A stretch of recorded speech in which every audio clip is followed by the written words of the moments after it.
Hi friends, welcome to my channel. നേരെ ക്വസ്റ്റ്യനിലേക്ക് കടക്കാം.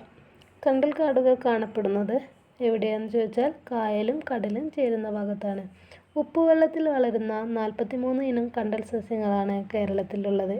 1975 70,000 ഹെക്ടർ കണ്ടൽക്കാടുകൾ ഉണ്ടായിരുന്നു. കല്ലിൽ പൂക്കുടൻ അന്തരിച്ചത് എന്നു ചോദിച്ചാൽ 2015. 1937 to 2015 വരെയാണ് അദ്ദേഹത്തിൻ്റെ ജീവിത കാലഘട്ടം. കണ്ടൽക്കാടുകൾക്കിടയിലെ എൻ്റെ ജീവിതം എന്നത് ആരുടെ പുസ്തകമാണ് എന്ന് ചോദിച്ചാൽ കല്ലിൽ പൂക്കുടൻ്റെ പുസ്തകമാണ്. പ്രകാശ സംശ്ലേഷണത്തിൻ്റെ പ്രകാശഘട്ടം നടക്കുന്നത് ഗ്രാനയിൽ വെച്ച്, ഇരുണ്ട ഘട്ടം സ്ട്രോമയിൽ വെച്ച്. LED ലൈറ്റിൻ്റെ പ്രകാശത്തിൽ പ്രകാശ സംശ്ലേഷണം നടക്കുമോ എന്ന് ചോദിച്ചാൽ നടക്കും. പൾപ്പ് ക്യാവിറ്റി പല്ലിൻ്റെ ഏറ്റവും ആന്തരഭാഗമാണ് പൾപ്പ് ക്യാവിറ്റി എന്ന് പറയുന്നത്. പൾപ്പ് എന്ന മൃദുവായ യോജക കല കാണപ്പെടുന്നു. രക്തക്കുഴലുകൾ, നാഡികൾ, ഒഡൻഡോബ്ലാസ്റ്റ് കോശങ്ങൾ എന്നിവ കാണപ്പെടുന്നു. പശുക്കളുടെ ആമാശയത്തിൽ എത്ര അറകളാണ് ഉള്ളത് എന്ന് ചോദിച്ചാൽ 4 അറകളാണ് ഉള്ളത്. 4 അറകൾ ഏതൊക്കെയാണെന്ന് ചോദിച്ചാൽ റൂമൻ, റെറ്റിക്കുലം, ഒമാസം, അബോമാസം. ലോക അത്ലറ്റിക് ചാമ്പ്യൻഷിപ്പിൽ മെഡൽ നേടിയ ആദ്യ ഇന്ത്യൻ കായിക താരമാണ് ആര്? Anju Bobby George. Indian national ആർമിയുടെ സ്ഥാപകൻ റാഷ് ബിഹാരി ബോസ്. നാട്ടുരാജ്യങ്ങളുടെ സംയോജനത്തിൽ പട്ടേലിനും നെഹ്റുവിനുമൊപ്പം പ്രധാന പങ്ക് വഹിച്ച മലയാളിയാണ് ആര്? VP മേനോൻ. മനുഷ്യ ശരീരത്തിലെ ഏറ്റവും വലിയ ഗ്രന്ഥി കരൾ. കേന്ദ്ര തോട്ടവിള ഗവേഷണ കേന്ദ്രം സ്ഥിതി ചെയ്യുന്നത് കാസർഗോഡ്. ഭക്ഷ്യശൃംഖലയിലെ പ്രാഥമിക ഉപഭോക്താക്കളാണ് ആര്? സസ്യബുക്കുകൾ. ഇനി അന്ത്യവിശ്രമ സ്ഥലങ്ങൾ നോക്കാം. ഗാന്ധിജിയുടെ അന്ത്യവിശ്രമ സ്ഥലമാണ് രാജ്ഘട്ട്. അംബേദ്കറിൻ്റെ അന്ത്യവിശ്രമ സ്ഥലമാണ് ചൈത്യഭൂമി. നെഹ്റു ശാന്തിവനം. ഇന്ദിരാഗാന്ധിയുടേത് ശക്തിസ്ഥലാണ്. രാജീവ് ഗാന്ധിയുടേത് വീർഭൂമി. വിജയ് ഘട്ട് ലാൽ ബഹദൂർ ശാസ്ത്രിയുടെ അന്ത്യവിശ്രമ സ്ഥലമാണ്. ചരൺ സിംഗിൻ്റെയാണ് കിസാൻ ഘട്ട്. അഭയ് ഘട്ട് മൊറാർജി ദേശായിയുടെ അന്ത്യവിശ്രമ സ്ഥലമാണ്. Balwant Rai Mehta committee 1957 Ashok Mehta committee 1978.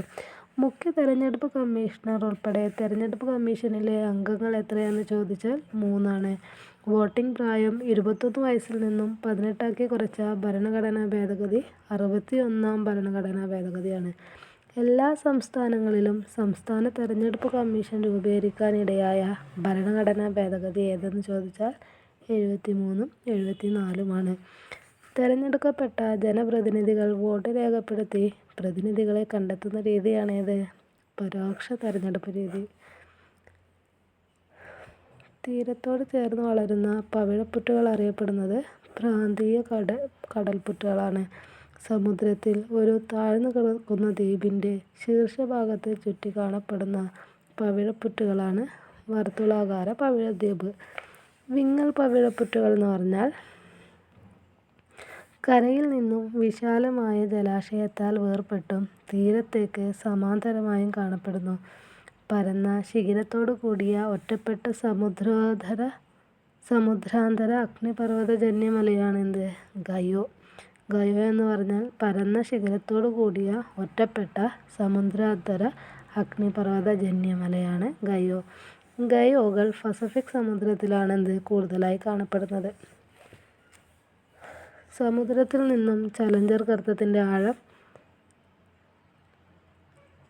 11,030 മീറ്ററാണ്. HMS ചലഞ്ചർ 2 ഏത് രാജ്യത്തിൻ്റെ പര്യവേഷണ കപ്പലാണ് എന്ന് ചോദിച്ചാൽ ഇംഗ്ലണ്ടിൻ്റെ പര്യവേഷണ കപ്പലാണ്. ഒരു വേലി ദിനത്തിൻ്റെ ദൈർഘ്യം 24 മണിക്കൂർ 50 മിനിറ്റ്. കാറ്റ് സഞ്ചരിക്കുന്ന ദൂരത്തെയാണ് ഫെച്ച് എന്ന് പറയുന്നത്. ദീർഘദൂരം സഞ്ചരിക്കുന്ന തിരകളെ വിളിക്കുന്ന പേരെന്താണ് അപ്പോൾ? സ്വെൽസ്. കാറ്റ് സഞ്ചരിക്കുന്ന ദൂരം ഫെച്ചും ദീർഘദൂരം സഞ്ചരിക്കുന്ന തിരകളെ വിളിക്കുന്ന പേര് സ്വെൽസ് എന്നുമാണ്. തിരയിൽ ഏറ്റവും ഉയർന്ന ഭാഗമാണേത്? തിരാശിഖിരം. ദേശീയ വിദ്യാഭ്യാസ നയം നടപ്പിലാക്കിയ 2ാമത്തെ സംസ്ഥാനമാണേത്? മധ്യപ്രദേശ്. ഏറ്റവും കൂടുതൽ എക്സറുകൾ കാണപ്പെടുന്ന രാജ്യം കാനഡയാണ്. എക്സറുകൾ എന്ന് വെച്ചിട്ടുണ്ടെങ്കിൽ മഞ്ഞുപാളികളാണ്. വരമ്പ് പോലെയൊക്കെ കാണപ്പെടുന്ന മഞ്ഞുപാളികളെയാണ് എക്സറുകൾ എന്ന് പറയുന്നത്. പാടത്തിൻ്റെ വരമ്പ് പോലെയൊക്കെ ഇങ്ങനെ വീതി കുറഞ്ഞ നീളം കൂടിയ വരമ്പ് പോലെ കാണപ്പെടുന്ന മഞ്ഞുപാളികളെയാണ് എക്സറുകൾ എന്ന് പറയുന്നത്. അന്താരാഷ്ട്ര ജൈവ വൈവിധ്യ ദിനമായി ആചരിക്കുന്നത് മെയ് 22. വനങ്ങളുടെ സംരക്ഷണവുമായി ബന്ധപ്പെട്ട് 1983 കർണാടകയിൽ ആരംഭിച്ച പ്രസ്ഥാനമാണ് അപ്പിക്കോ പ്രസ്ഥാനം. അപ്പിക്കോ പ്രസ്ഥാനം 1983 കർണാടകയിലാണ്. അസറ്റോബാക്ടർ ബാക്ടീരിയ അന്തരീക്ഷത്തിലെ ഏത് വാതകവുമായി പ്രവർത്തിച്ചാണ് നൈട്രേറ്റ് ഉണ്ടാവുന്നത്? അന്തരീക്ഷത്തിലെ നൈട്രജനുമായി പ്രവർത്തിച്ചാണ് നൈട്രേറ്റ് ഉണ്ടാകുന്നത്. അസറ്റോബാക്ടീരിയ അന്തരീക്ഷത്തിലെ നൈട്രജനുമായി പ്രവർത്തിച്ചാണ് നൈട്രേറ്റ് ഉണ്ടാകുന്നത്. നേർപ്പിച്ച ഹൈഡ്രോക്ലോറിക് ആസിഡ് സിങ്ക് എന്ന മൂലകവുമായി പ്രവർത്തിച്ചാൽ ഉണ്ടാകുന്ന വാതകമാണ് ഹൈഡ്രജൻ. നഗ്നനേത്രങ്ങൾ കൊണ്ട് കാണാൻ സാധിക്കാത്ത ഗ്രഹം ഏതാണ്? യുറാനസ്. Thank you.